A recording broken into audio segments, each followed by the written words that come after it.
Mutual funds सही है, लेकिन क्या म्यूचुअल फंड्स में भी पैसा ज़ीरो हो सकता है? उसी तरह से क्या स्टॉक्स में अगर हमने इन्वेस्टमेंट किया तो पूरा का पूरा पैसा ज़ीरो हो सकता है? पैसा ज़ीरो होने का मतलब क्या हुआ? जैसे किसी म्यूचुअल फंड में हमने 1 लाख रुपया इन्वेस्ट किया या किसी पर्टिकुलर स्टॉक में 1 लाख रुपया इन्वेस्ट किया, तो क्या कभी ऐसा हो सकता है कि पूरा का पूरा पैसा ही ज़ीरो हो जाए? तो इस वीडियो में यही हम डिटेल में जानेंगे। तो इन्फॉर्मेटिव वीडियो है, पूरा देखें, अच्छी तरह समझे। पसंद आए तो लाइक और शेयर जरूर करें। पहली बार हमारे यूट्यूब चैनल पे आ रहे हैं तो चैनल को जरूर सब्सक्राइब करें और हाइप जरूर करें। नाउ आज के टॉपिक पे आते हैं। तो सबसे पहले तो ये जान लेते हैं कि भाई स्टॉक्स में क्या होगा, उसके बाद म्यूचुअल फंड्स को मैं कवर करूँगा। तो क्या स्टॉक्स में अगर हमने पूरा पैसा इन्वेस्ट किया है या कोई भी अमाउंट इन्वेस्ट किया है तो क्या वो ज़ीरो हो सकता है? आंसर क्या होगा इसका? यस, हो सकता है। ठीक है, अगर आप इंडिविजुअल स्टॉक का बात करें, एक एक स्टॉक का, तो वहाँ पे चांसेस हैं कि या तो पैसा आपका ज़ीरो हो जाए या लगभग ज़ीरो हो जाए। इसमें सबसे बड़ा प्रॉब्लम कहाँ होता है, मतलब कहाँ सबसे ज़्यादा जीरो होने का चांसेस होता है? Penny stocks. ठीक है, आप लोग बहुत सारे इन्वेस्टर्स का ये फेवरेट होता है ना, 1-2 रुपये का स्टॉक, 5-10 रुपये का स्टॉक, या फिर यूट्यूब पे सुन लिया, टेलीग्राम चैनल पे सुन लिया कि पैसा डबल हो जाएगा, ट्रिपल। लगता है ना कि सिर्फ 1 रुपया का, भाई डबल होना तो बहुत आसान बात है, ये तो 100 टाइम्स भी हो जाएगा। लेकिन ऐसा रियलिटी में नहीं होता है। मोस्टली क्या होगा कि वहाँ पे आपका पूरा का पूरा पैसा या फिर ज़्यादातर पैसा डूबने का चांस बहुत ज़्यादा होता है। यहाँ पे हमेशा याद रखें कि कंपनी का अगर बिजनेस मॉडल ही डेड है, ठीक है, तो वहाँ पे आपका पैसा ज़ीरो होने के चांसेस बहुत हाई हैं। पेनी स्टॉक्स इसीलिए है, ठीक है, या फिर वैल्यूएशन उसका बहुत बहुत कम इसलिए है क्योंकि वहाँ पे प्रॉब्लम है। अगर प्रॉब्लम नहीं होता तो उस रेट पे आपको नहीं मिलता। इस बात को समझें, दूसरों का सुनकर इन्वेस्टमेंट करने से बचें। हमेशा ध्यान में रखें कि स्टॉक मार्केट गिरने से भी हमारा पैसा गिरता है, उसमें कोई दिक्कत नहीं है। सो ओवरऑल अगर मार्केट ही 30-40-50%, मार्केट गिरने का मतलब क्या हुआ? अब जैसे निफ्टी 50 गिर गया 20-30%, या फिर मिड कैप का इंडेक्स है, स्मॉल कैप का इंडेक्स ही गिर गया 20-30-40%, वो अलग चीज़ है। जब वो पूरा गिर रहा है इंडेक्स ही, तब तो ज़्यादातर स्टॉक्स में प्रॉब्लम होगा, वो अलग चीज़ है। तो वहाँ पे सही बात है, कभी कभी आपका 20-30-40% तक गिर जाएगा, उससे दिक्कत नहीं है। दिक्कत यह है कि आपने गलत स्टॉक ना आपने फंडामेंटल चेक किया, ना वैल्यूएशन चेक किया, उसमें इन्वेस्ट कर दिया, तो वहाँ पे जीरो होने के चांसेस बहुत ज़्यादा होते हैं। उसी तरह से मान लीजिए कंपनी में किस तरह का बहुत बड़ा फ्रॉड हो गया, गवर्नेंस इशू हो गया, बैंक्रप्सी हो गया, या फिर बिजनेस डिसरप्शन हो गया ना, मतलब कि वहाँ पे इतना ज़्यादा प्रॉब्लम हो गया कि भाई रिकवरी पॉसिबल ही नहीं हो पा रहा है। जो भी प्रोडक्ट या सर्विस वो दे रहे थे, बना रहे थे या दे रहे थे, वो आउटडेटेड हो गया, चल ही नहीं रहा मार्केट में, और कंपनी खुद को री इन्वेंट नहीं कर रहा है, कोई दूसरा प्रोडक्ट या सर्विस नहीं ला रहा है, पूरा बंद हो जाएगा, फैक्ट कंपनी ही बंद हो जाएगा ना। उसी तरह से अगर बहुत ज़्यादा डेट है, कोई कैश फ्लो नहीं है, बिना फ्री कैश फ्लो के डेट लिए जा रहा है, कंपनी डूबेगा। वो कंपनी डूबेगा तो आपका पैसा भी डूबेगा। यहाँ जो स्टॉक मार्केट कैसे रिटर्न्स आता है, कंपनी के परफॉर्मेंस पे। शॉर्ट टर्म में ऑफ कोर्स सही बात है, इधर उधर के न्यूज़ से मार्केट ऊपर नीचे करता है, लेकिन medium to long term company का परफॉर्मेंस, जिस भी कंपनी में आपने इन्वेस्ट किया, अगर उसका परफॉर्मेंस अच्छा चल रहा है तो मीडियम टू लॉन्ग टर्म में आप उम्मीद कर सकते हैं कि वहाँ परफॉर्मेंस आएगा, स्टॉक का परफॉर्मेंस आएगा।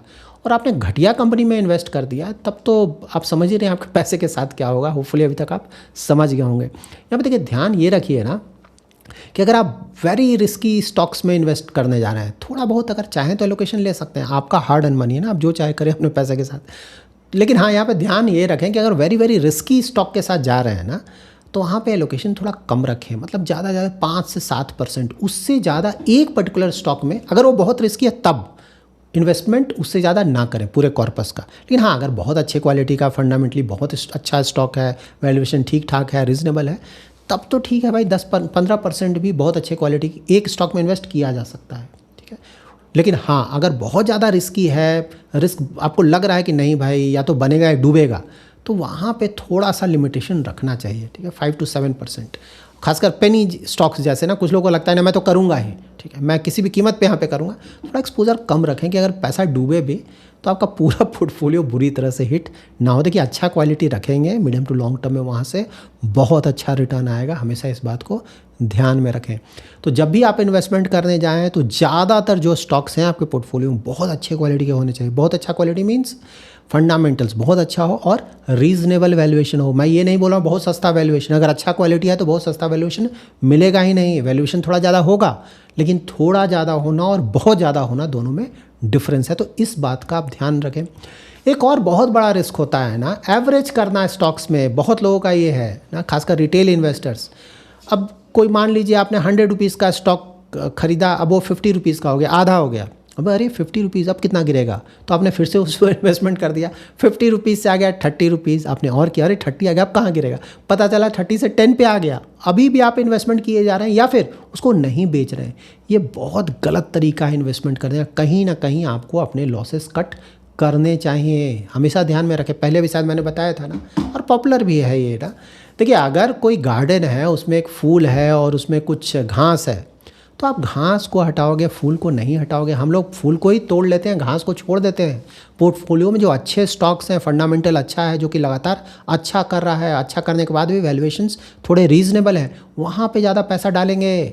और जो घटिया है, जो ना 20-30% लगातार गिरे जा रहा है और उसमें कुछ प्रॉब्लम दिख रहा है, फंडामेंटल्स में रिजल्ट अच्छे नहीं आ रहे, वहाँ भागेंगे ना। अच्छे से क्यों भागेंगे, अच्छे में बने रहेंगे तभी तो मल्टी बैगर रिटर्न बनेगा हमारा। तो ये ध्यान में रखें।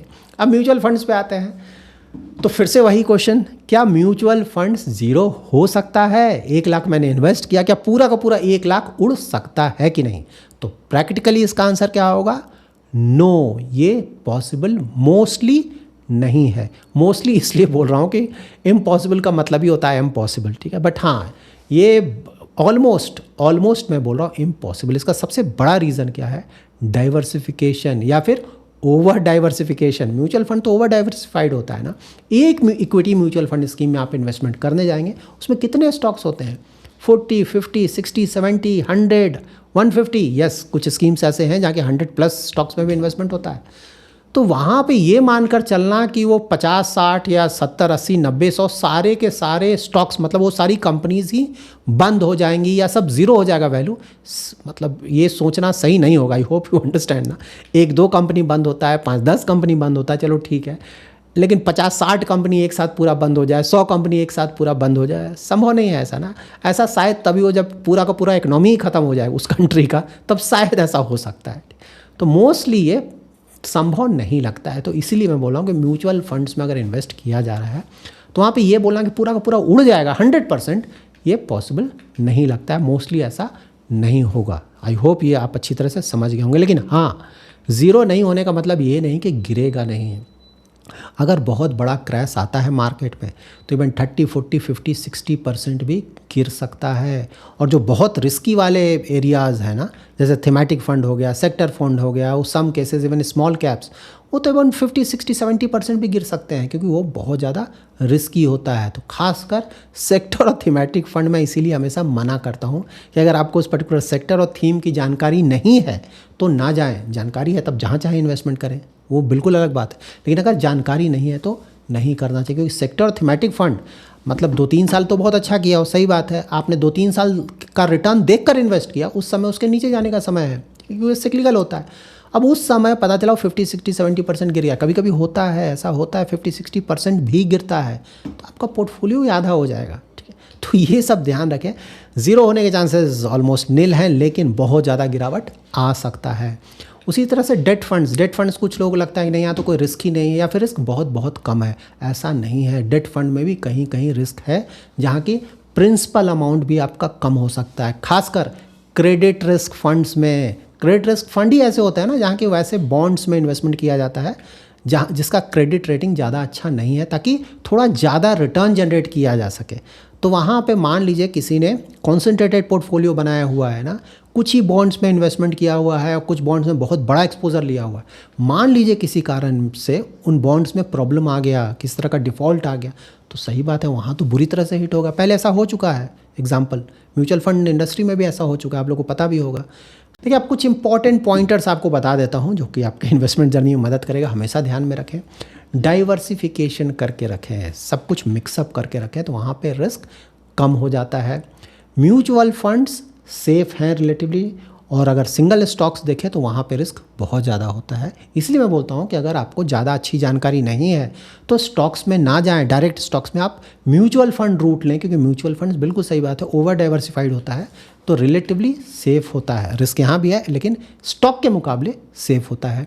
डेट फंड्स में भी रिस्क है, हमेशा ध्यान में रखें। खासकर क्रेडिट रिस्क वाले फंड ना, तो यहाँ पे दो तरीके का बहुत बड़ा रिस्क होता है। एक तो लिक्विडिटी रिस्क है, लेकिन हाँ सबसे जो बड़ा रिस्क जो डेट फंड्स में होता है, पहला है क्रेडिट रिस्क और दूसरा है इंटरेस्ट रेट रिस्क। इन दोनों का ध्यान रखना चाहिए।